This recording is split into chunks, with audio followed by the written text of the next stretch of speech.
Jadi adik-adik pelan-pelan ya turunnya.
Biasanya kalau dijeda terus nerusinnya gimana? Ya, yaitu acara inti kita, tausiah dan ceramah dengan tema degradasi keteladanan Rasulullah yang akan disampaikan langsung oleh Ustadz Ibnu Lu'lu Al-Maknun. Kepada beliau kami persilahkan. Lu'lu Al-Maknun namanya. Lu'lu Al-Maknun. Ustadz Ibnu Lu'lu Al-Maknun. Lu'lu Al-Maknun.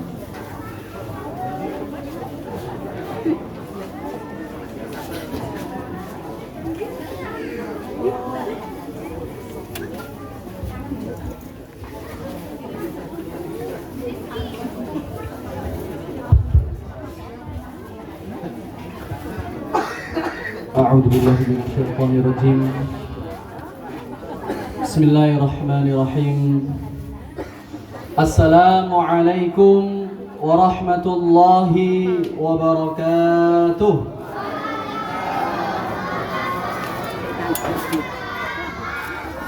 Alhamdulillahirabbil alamin. Wa bihi nasta'in wa ala umurud dunya waddin. Wassalatu wassalamu ala asyrafil anbiya'i wal mursalin wa ala alihi wa sahbihi ajma'in, amma ba'd. Yang saya hormati Ketua Forsi Pak Bastian, serta hadirnya salah satu pembina Darul Quran Miftahul Jannah, Ibu Edi Priyanto, serta Pak Suryanto, serta dan Ibu Anis yang saya hormati, serta para jamaah hadirin rahimakumullah, dan juga adik-adik, santri-santri, dan para asatid yang telah memeriahkan, yang telah membantu dalam melaksanakan acara ini, dan juga yang saya hormati bapak-bapak ibu-ibu wali santri yang terhormat, alhamdulillah pada kesempatan kali ini kita diberikan nikmat oleh Allah SWT, yaitu nikmat iman.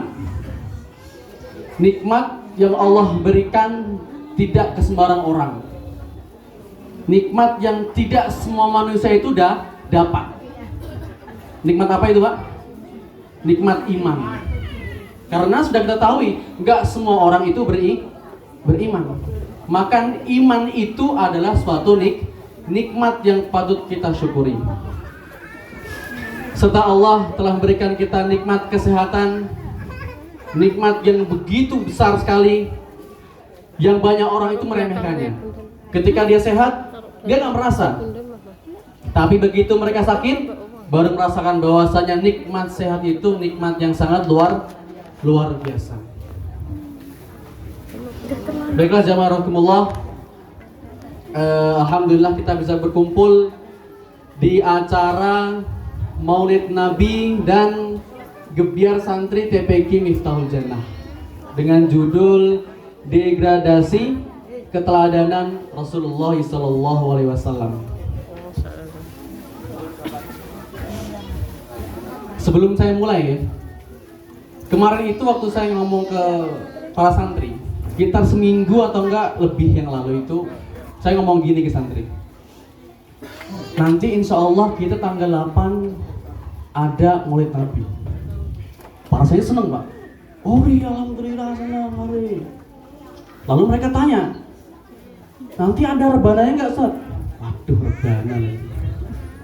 Saat bilang gini, untuk rebana nanti Ustaz bilang Pak Bastian dulu ya gitu. Nunggu cair bilang. Jadi ini tuh santri ternyata punya keluh kesah, Pak. Santri itu punya sesuatu yang mereka ingin utarakan. Santri itu pengen pergerakan di masjid. Santri itu pengen masjidnya aktif. Santri itu pengen mereka kumpul-kumpul itu bukan main HP tok. Santri itu pengen kumpul-kumpul mereka itu main rebana, ngaji bareng, itu mereka pengen ternyata, Pak. Tanpa kita sadari. Itu langsung ketika saya ditanya seperti itu, rebana aja Ustaz. Kalau ada kita latihan, Ustaz. Masya Allah. Itu santri dengar langsung seneng, Pak. Mereka langsung ngomong, wah Ustaz, kalau ada rebana seru nih Ustaz, kita latihan Ustaz. Biasanya Ustaz yang semangat itu, ayo latihan. Ini malah santrinya, ayo Ustaz kita latihan Ustaz. Kebalik, santrinya yang semangat untuk latihan. Jadi kita harus mengapresiasi, kita harus mewujudkan keinginan santri itu. Nah, kita proses lah, insya Allah nanti kita ingin mewujudkan santri itu, mereka pengen punya rebana katanya Pak. Jadi insya Allah penampilan tahun depan itu nambah. Jadi ada penampilan rebana. Amin amin ya rabbal alamin. Besok beli.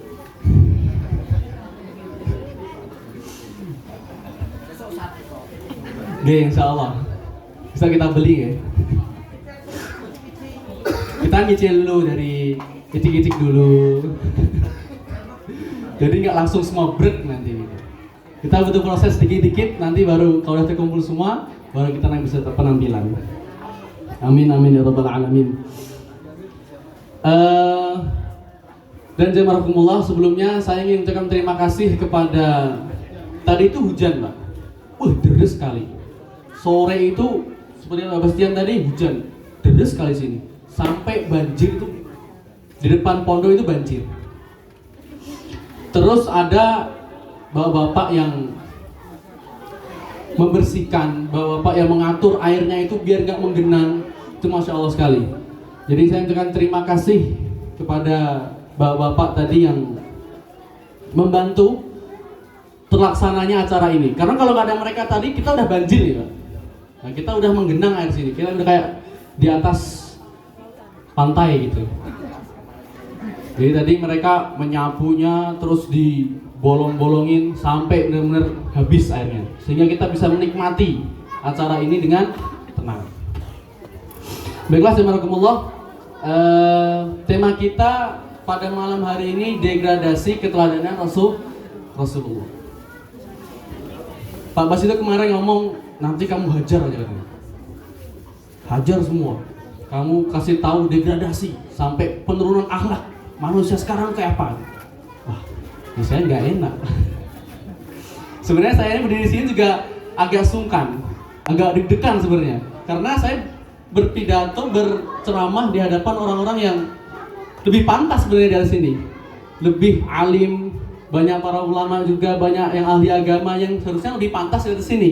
Tapi karena ini amanat dari ketua fraksi ya, saya insya Allah laksanakan dengan sebisa saya. Astagfirullah.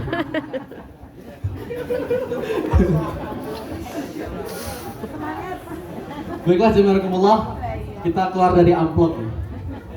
Biar kita fokus ke materi kita tentang degradasi keteladanan Rasulullah. Kita membahas tentang Rasulullah itu kita mulai dengan pra-Islam tentunya. Kita membahas sebelum adanya Islam, sebelum adanya Rasulullah, yaitu masa zaman jahiliyah. Nah, sebelum adanya Islam, sebelum ada Rasulullah itu ada namanya zaman jahiliyah. Terus kenapa kok namanya zaman jahiliyah? Jahiliyah itu kalau bahasa Arab jahlun artinya bodoh. Nah, kenapa kok namakan zaman kebodohan? Itu kenapa?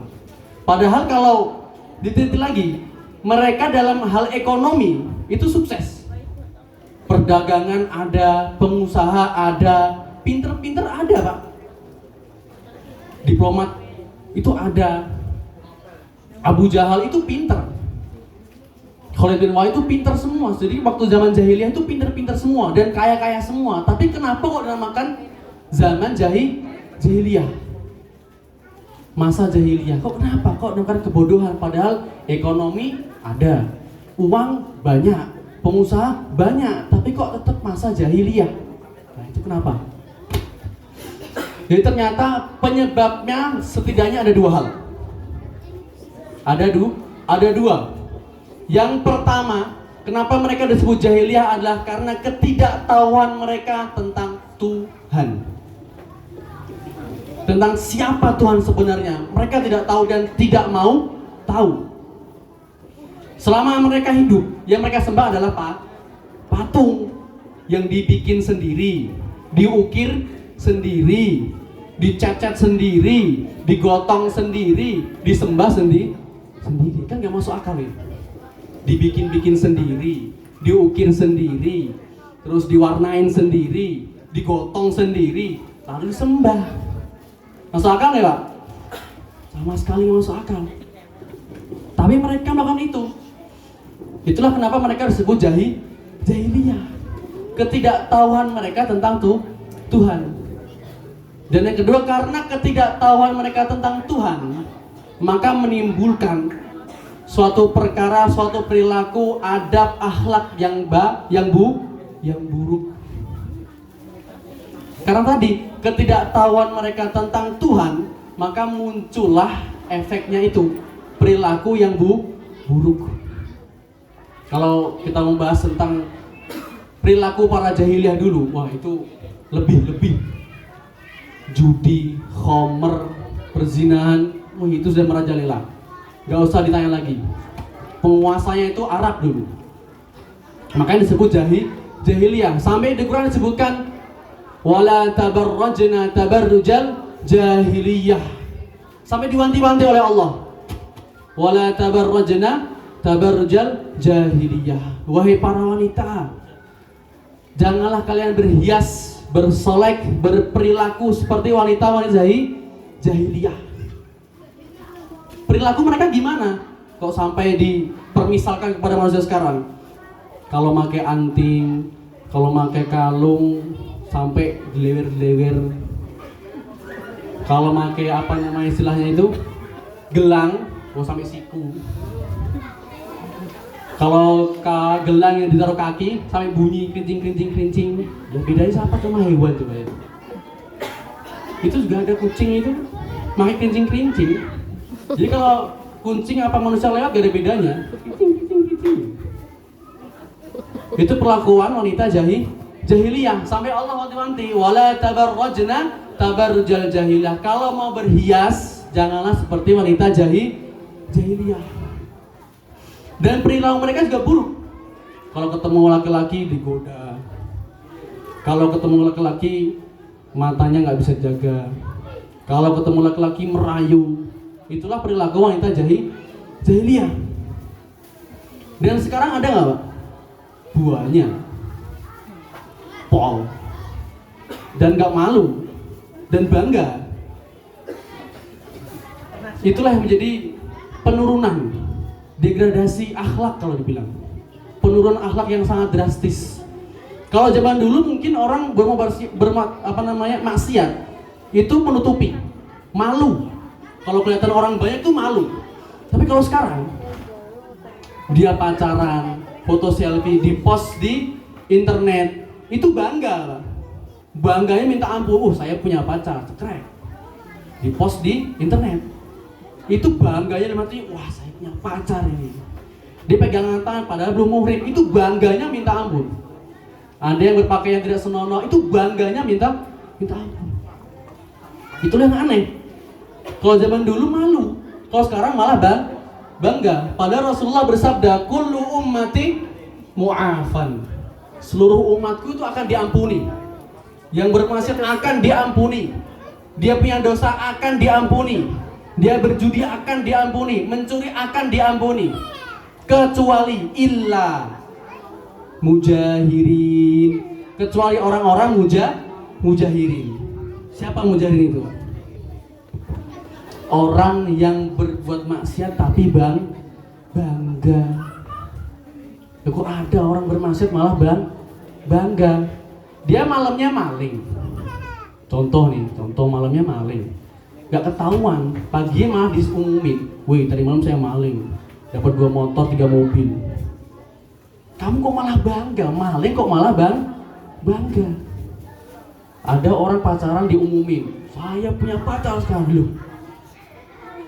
Pacaran itu dosa kok malah bangga. Itu yang aneh zaman sekarang. Dan itulah yang berusaha kita didik untuk santri-santri agar mereka tuh malu. Kalau masih tuh malu, bukan malah bangga. Kalau ngaji baru bangga, kalau hafal Quran baru bangga. Tapi kalau maksiat harus malu. Dimalu-maluin biar dia malu. Biar tidak mau berbuat maksiat. Daripada berbuat maksiat malah bangga. Na'udzubillah ini. Dan itulah yang harus kita waspadai. Itulah yang harus kita didik dari santri-santri kita agar mereka itu nanti ketika sudah bergaul, karena ini ada pergaulan yang gengsi-gengsian. Kalau nggak pacaran, gengsi. Kalau nggak minum khamr, gengsi. Kalau nggak ngerokok, gengsi. Kalau nggak main judi, gengsi. Kalau nggak bisa mencuri, gengsi. Udah banyak gengsi sekarang, Pak. Iri, kok ada loh orang iri itu terhadap kemaksiatan. Wah, ini pacarnya cakep nih. Saya harus dapat lebih. Saya harus punya pacar lebih cakep. Lah kok ada orang maksiat kok malah iri. Iri itu boleh. Iri itu boleh. Dianjurkan oleh Rasulullah. Tapi terhadap dua hal. La hasada illa fisnataini. Kita itu nggak boleh hasad kecuali terhadap 2 perkara. Kalau mau iri cuma 2 ini toh. Rajulun atahullahul Quran fahuwa yaqumu bihi ana al-laili wa ana'an nahar. Laki-laki yang diberikan atau manusia yang diberikan oleh Allah itu kemampuan untuk membaca Al-Quran, kemampuan untuk memahami Al-Quran, kemampuan untuk mengamalkan Al-Quran di siang dan malamnya. Itu yang harus kita iri kepada mereka. Iri karena kita nggak bisa. Kok mereka bisa? Iri kok mereka bisa hafal. Kok kita enggak? Itu yang harus iri. Bukan iri terhadap kemaksiatan. Dan yang kedua, rajulun a'tahu malan fahuwa yunfiqu minhu ana al-laili wan nahar. Dan yang kedua yang harus kita iri kedua mereka itu seorang hamba yang diberikan harta dan mereka bersedekah, berinfak pada setiap malam dan siang. Itu dua hal yang harus kita iri. Iri terhadap orang yang bisa baca Al-Quran, iri terhadap orang yang bisa mengamalkan Al-Quran, iri terhadap orang yang bisa bersedekah. Itu kita wajib iri. Kok mereka bisa, saya nggak bisa. Itu harus iri. Bukan malah ada orang bermaksiat kita iri, kok dia dapat 3 mobil, saya 4 bisa. Iri dari mana coba itu? Itu namanya berlomba-lomba masuk neraka. Ada surga yang gratis, kok malah mintain neraka. Surga itu gratis nggak Pak? Gampang, tinggal masuk masjid, sholat, doa, pulang, masuk masjid lagi sampai selamanya. Itu masuk surga. Kalau neraka, kemaling dulu. Dia kalau dapat, kalau enggak digebukin, udah mati, masuk neraka lagi. Nauzubillahi min dzalik. Nah itulah yang harus kita istilahnya kembangkan untuk santri-santri kita, kembangkan untuk anak-anak kita, bahwasanya malu itu terhadap maksiat dan irilah terhadap orang yang bisa membaca Al-Quran serta bisa bersedekah. Jadi kali ini saya mengajak jamaah untuk iri. Ayo kita iri. Kita iri. Orang yang bisa baca Quran kita iri. Kita harus bisa lebih. Dia bisa satu hari 1 juz. Saya harus bisa. Dia kok sekarang udah bisa baca Quran ya, padahal seminggu kemarin belum. Saya harus bisa. Harus iri. Dan alhamdulillah setelah berapa saya sering ceramah tentang iri, saya udah sering ceramah ini Pak. Jadi saya katakan iri, ayo iri. Orang bisa baca Quran tuh iri. Dan ternyata ada juga yang iri Pak. Dia alhamdulillah setiap Isya sekarang ada kegiatan mengaji. Itu yang mengadakan bukan saya, bapak-bapak. Ustaz, ayo ada ngaji yuk. Oh ayo. Itulah bagusnya jamaah sekarang di sini. Bukan Ustaz mengajak tapi jamaah Ustaz, saya pengen ngaji. Ayo Pak. Kapan? Isya ayo. Saat subuh ayo. Kita terbuka semua. 24 jam itu at-taqwa terbuka. Kalau ada ustadznya aja. Kalau nggak ada ngajar itu. Setelah Isya itu kita terbuka sampai jam berapapun Bapak minta saya layanin. Jadi kalau mau ngaji, Ustadz saya malam ini harus bisa 7 juz. Ayo Pak. Kalau kuat ayo. Ustadz saya minta 2 juz malam ini. Ayo kalau kuat. 3 juz ayo saya layanin. Kalau kuat ya, kalau teler ya udah. Nggak usah paksain. Sampai kapan? Sampai lancar. Dan semua itu gratis, gak ada bayar udah. Tinggal datang ke masjid, bawa Al-Quran, gak usah bawa, udah ada Al-Quran di masjid. Tinggal duduk, Ustaz, saya mau ngaji, ayo. Dari 0 sampai bisa, insya Allah kami semua siap. Asalkan ada yang mau atau tidak. Nah, ini jadi degradasi saya juga itu banyak. Pengajar Al-Quran itu banyak. Banyak bisa ngajar Al-Quran itu banyak. Yang mau mengajar itu banyak. Di TPQ Infojani ada 5 Pak Ustaz. Ada 5. Semua insya Allah siap. Kalau bapak-bapak semua berbondong-bondong satu RT, kita mau ngaji malam ini, siap, ada 5 Ustaznya. Tapi yang jadi perkara itu gak ada yang diajar. Jadi kita ngajarnya cuma santri. Padahal kita membuka, mau wali santri, mau Pak Satpam juga, mau monggo datang. Asalkan kita mau belajar. Untuk apa? Untuk menghindari degradasi, penurunan keteladanan Rasulullah tadi. Jadi itulah upaya kita untuk menghilangkan yang namanya degradasi keteladanan Rasulullah. Karena makin kesini itu makin hilangnya keteladanan kita terhadap Rasulullah. Karena banyak apa? Banyak umat muslim yang bisa dibilang KTP-nya Islam. Orang kalau tanya, kamu Islam? Islam. Sholat? Jumatan. Subuh? Lali. Zuhur? Kerja. Asar? Kerja. Maghrib? Adus. Isya? Turun. Itu tadi kayak pidatonya Eci. Isya ketiduran. Ya, kalau ditanya padahal dia Islam. Ketika lahir diazanin nggak Pak? Diazanin. Ini kalau ditanya, ini kalau mau mati, kalau meninggal, mau disolatin nggak? Pasti mau. Minta solatin. Tapi kenapa waktu azan nggak mau sholat? Jadi ada kisah yang menarik tentang ada seorang mualaf, namanya itu Roger Garaudi. Roger Garaudi. Dia itu orang Prancis mualaf. Dia orang cerdas, dosen keilmuan, ilmunya tinggi. Dia belajar Islam dulu Pak. Setelah dia baca Islam, baru dia mualaf. Kisahnya itu setelah dia mualaf, dia bertemu dengan seorang muslim. Bertemu dengan orang Islam.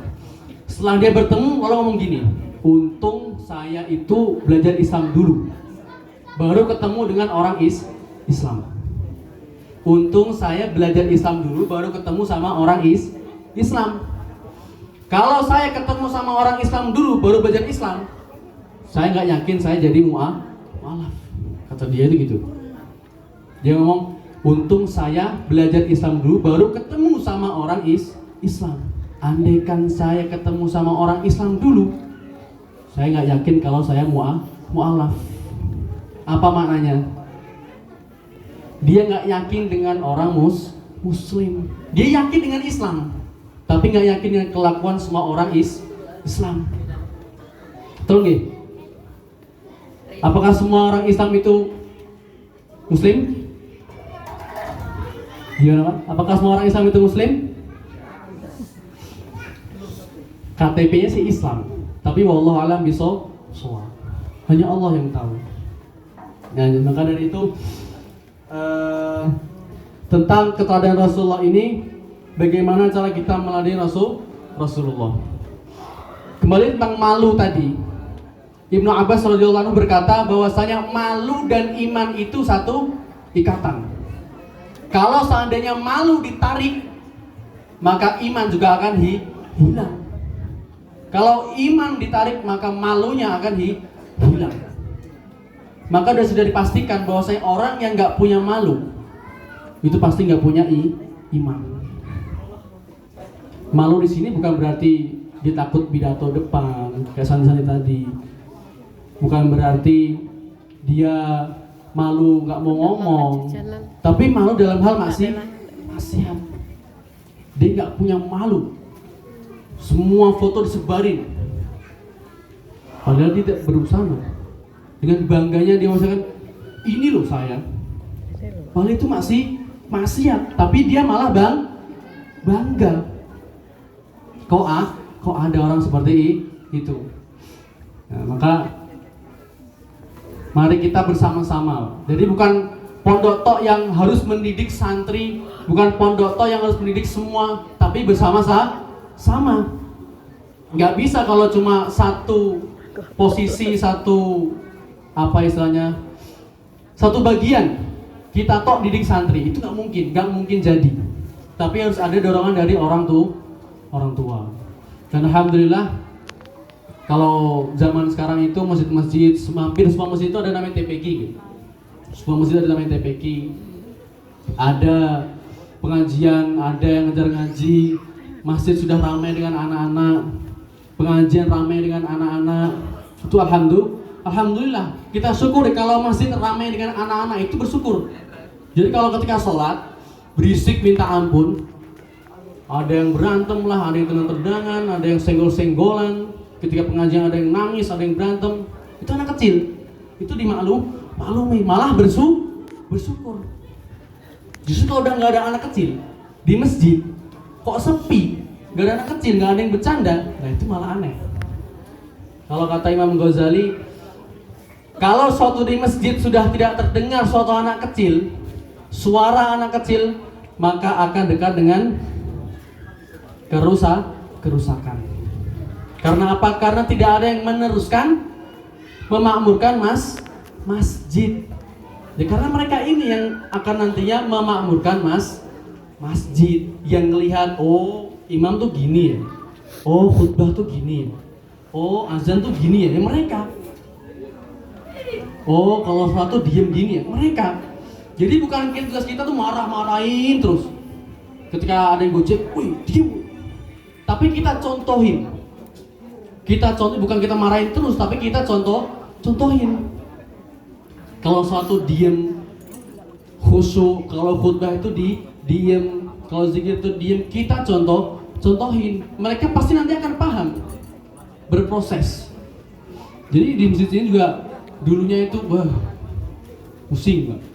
Kalau udah mau sholat itu, imam udah sawu sufaku tuh masih ada yang ngobrol, ada yang berantem biasanya. Sawu sufaku,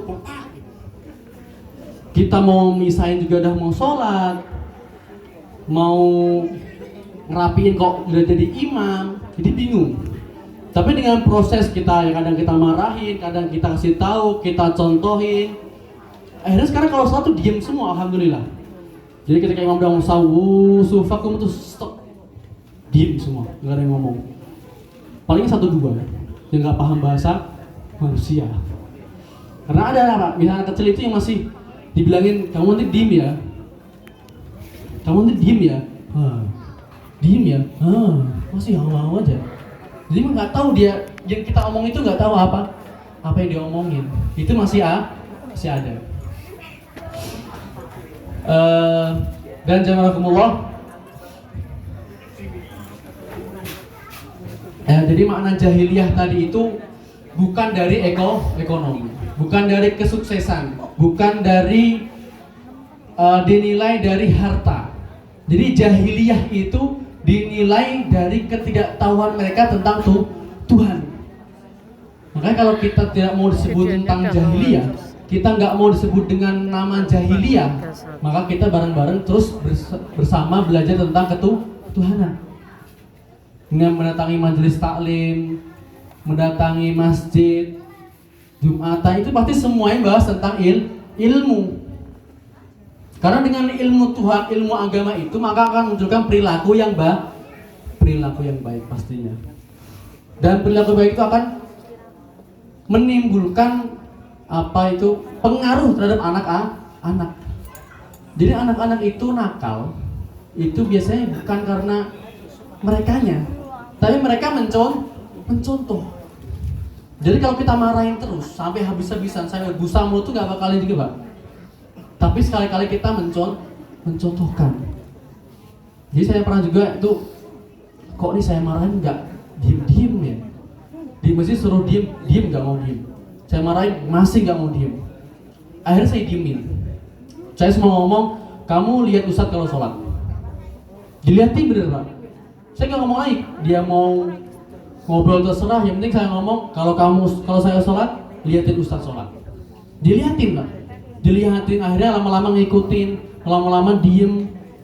Jadi mereka itu nggak cuma butuh dimarahin, tapi butuh praktek, butuh contoh. Mereka sebenarnya pengen baik, tapi nggak punya contoh. Santri anak kecil itu pengen baik, tapi nggak punya contoh. Bingung, ini contoh siapa sih? Orang yang gede gini semua juga, orang yang dicontoh di masjid ngobrol juga. Jadi santri itu bingung mau contoh siapa. Maka dari itu kita itu di akhir memarahi santri, tapi harus kita mencontohkannya. Degradasi ketaatan Rasulullah itu tidak hanya dari akhlak, tapi juga dari keilmuan yang semakin lama makin menurun. Kalau tentang kelahiran Rasul itu lahir dari apa, Pak? Selasa malah. Hari Senin. Malah Selasa ya. Hari Senin tanggal 12 Rabiul Awal. Jadi kalau kita mau mencontoh, wah saya ini bingung mau nyontoh siapa. Saya ini bingung mau nyari teladan itu siapa. Laqad ja'akum rasulun min anfusikum azizun 'alaihi ma'anitum harisun 'alaikum bil mu'minina rahim. Telah datang Rasul. Kalau kita mau contoh Rasul, laqad kana fi Rasulillahi uswatun hasanah. Sungguh terdapat dalam diri Rasulullah itu uswatun hasanah. Terdapat uswah hasanah, suatu hal yang baik untuk dicontoh. Kita mau makan contoh Rasul. Kul biyaminik, makan dengan tangan kanan. Baca bismillah. Makan dengan duduk. Dan juga yang perlu kita contohkan Pak, makan duduk itu simple Pak ya. Makan minum tangan kanan, duduk itu simple. Tapi perlu kita ngerti bahwa itu adalah sunnah Rasulullah. Jadi kalau anak-anak pengen bisa makan minum tangan kanan, duduk, itu gak cuma kasih tahu, nak nanti kalau makan tangan kanan ya, minum tangan kanan sambil duduk, gak bakal dilakuin. Sekali dua kali, bebel. Tapi kita contohin. Dia percuma kita kasih tahu. Nanti kalau makan tangan kanan ya, minum tangan kanan sambil duduk ya. Tapi yang nyuruh malah minum berdiri. Ya dia sampai kiamat gak bakal nurutin, walaupun dibilangin terus. Tapi kita contohin. Nah. Jadi terdapat dalam diri Rasulullah itu uswatun hasanah. Jadi kalau kita mau niru siapa? Tiru Rasulullah. Jadi ada kisah Rasulullah itu ketika kecil, beliau itu sudah ikut berperang. Namanya itu perang Fijar. Perang Fijar itu Rasulullah ikut, tapi Rasulullah tidak berperang langsung, Pak. Rasulullah itu tidak berperang langsung, nggak langsung pegang pedang, menyambut musuhnya, enggak. Lalu apa yang Rasulullah? Rasulullah itu ngumpulin anak panah, dikasih ke paman-pamannya. Dikasih pamannya, baru pamannya yang lempar panahnya. Itu peran Rasulullah. Memang dibilang nggak terlalu penting, nggak langsung nyerang itu enggak, tapi ngumpulin anak panah. Dan inilah yang sekarang terjadi di sini. Santri-santri ini mereka nggak langsung ceramah, nggak ada yang maju depan ceramah. Ya, wajibna aman, nggak ada. Tapi mereka membentuk panitia. Tadi itu yang ngatur-ngatur mic itu santri. Jadi itu bukan orang lain itu santri semua. Yang MC santri. Tadi yang bagi-bagi nasi yang pakai kokat itu santri. Tadi yang bagian keamanan, ada bagian keamanan juga itu santri. Yang korek tadi ngaji juga santri. Jadi kemarin itu saya bilang, apa nanti MC-nya dari Ustadz ya? Enggak, ganti santri semua. Jadi ketika Rasulullah itu, beliau nggak langsung ikut berperang, tapi membantu. Ya sama dengan santri sekarang. Mereka nggak ikut langsung ceramah depan sini bareng-bareng. Nggak ikut, ya ayyuhalladzina amanu, ayo kita sholat, enggak. Tapi mereka membantu. Membentuk panitia, bagi-bagi makanan, menjaga keamanan, ngatur-ngatur mic, tadi yang ngaji semua itu santri. Nah, maka itulah hal yang harus kita didik dari sekarang. Jadi bagaimana kita mendidik santri itu untuk mengikuti semua kegiatan agar tidak terjadi degradasi, namanya keteladanan Rasulullah SAW. Dalam hadis katakan kullu mauludun yuladu alal fitrah. Semua anak itu dilahirkan secara suci. Dan yang menjadikan dia Yahudi, Majusi, Nasrani itu orang tuanya. Jadi kalau anak itu mau jadi seorang hafiz, mau jadi bisa baca Quran, mau jadi dokter, mau jadi semua itu gantung orang tua. Ya kalau mau jadi hafiz Quran, tapi disuruh belajar IPA terus dia nggak nyambung. Anaknya kamu harus bisa ngaji ya, tapi nggak pernah dibawa ke tempat ngaji, ya nggak bakal bisa ngaji. Dia mau jadi dokter, tapi suruh main bola terus, ya nggak bakal jadi dokter. Maka semua itu gantung kita. Bagaimana kita mendidik anak itu agar tidak terjadi degradasi keteladanan kepada Rasulullah Shallallahu Alaihi Wasallam. Lalu bagaimana kalau kita mau melalui Rasulullah? Rasulullah itu kan suci. Rasulullah itu kan manusia paling sempurna. Apakah kita bisa melalui Rasulullah? Bisa, sangat bisa. Dengan mengikuti sunnah-sunnah Rasulullah. Sunnah maknanya itu adalah kebiasaan yang sering dilakukan oleh Rasulullah. Namanya sunnah. Kita ikutin bagaimana cara Rasulullah makan, kita ikutin bagaimana cara Rasulullah itu minum, kita ikutin bagaimana cara Rasulullah itu tidur, kita ikutin bagaimana Rasulullah itu bangun, kita ikutin bagaimana Rasulullah itu berjalan. Tapi ada sunnah Rasulullah yang nggak boleh diikuti. Bukan sunnah, ada kepribadian Rasulullah yang tidak boleh diikuti. Jadi nggak semua harus diikuti. Ada yang bahkan tidak boleh diikuti. Apa itu, Pak? Nah, istrinya 9. Itu jangan diikuti. Kalau cara makan, cara minum, cara berjalan, sholat, tidur, itu semua harus diikuti. Tapi kalau istri 9 jangan diikuti. Itu namanya khusus untuk Nabi. Kalau kita nggak mungkin mampu. Dan nggak mungkin bakal mampu. Dan nggak boleh memang. Mampu pun nggak boleh. Ya ukuran pun batasnya 4. Nah ini mau nambah. Kalau ditanya sunnah Rasulullah, memang sunnah Rasulullah cuma itu toh. Kenapa kalau sunnah yang lain-lain nggak diikuti? Sunnah berdakwah nggak mau. Sunnah puasa nggak mau. Padahal puasa itu sunnah. Maunya kalau sunnah yang enak-enak. Oh, sunnah puasa nggak mau. Jadi tentang keteladanan Rasulullah itu punya sahabat yang namanya Abu Bakar. Punya sahabat namanya apa? Abu Bakar As-Siddiq. Rasulullah dan Abu Bakar ini tua siapa, Pak? Abu Bakar dan Rasulullah tua siapa ini? Umurnya tua siapa?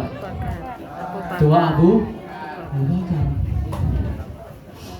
Tapi kok bisa seorang Abu Bakar As-Siddiq yang umurnya lebih tua itu benar-benar percaya kepada Rasulullah. Bahkan mengatakan, andaikan Rasulullah itu mengatakan bahwasanya tembok ini warna hijau padahal putih, kalau dia ngomong warna hijau, saya akan butakan mata saya akan percaya kepada Rasulullah. Saking mulianya Rasulullah, saking percayanya bahwa Rasulullah itu adalah uswatun hasanah. Ketika Isra Mi'raj, Isra Mi'raj itu kan kalau dibilang suatu hal yang mustahil ya. Orang bisa tiba-tiba pergi ke Palestina, naik ke langit. Semua orang tuh nggak percaya, Pak. Sahabat pun malah itu ada yang nggak percaya, tapi Abu Bakar langsung percaya. Kok bisa seorang langsung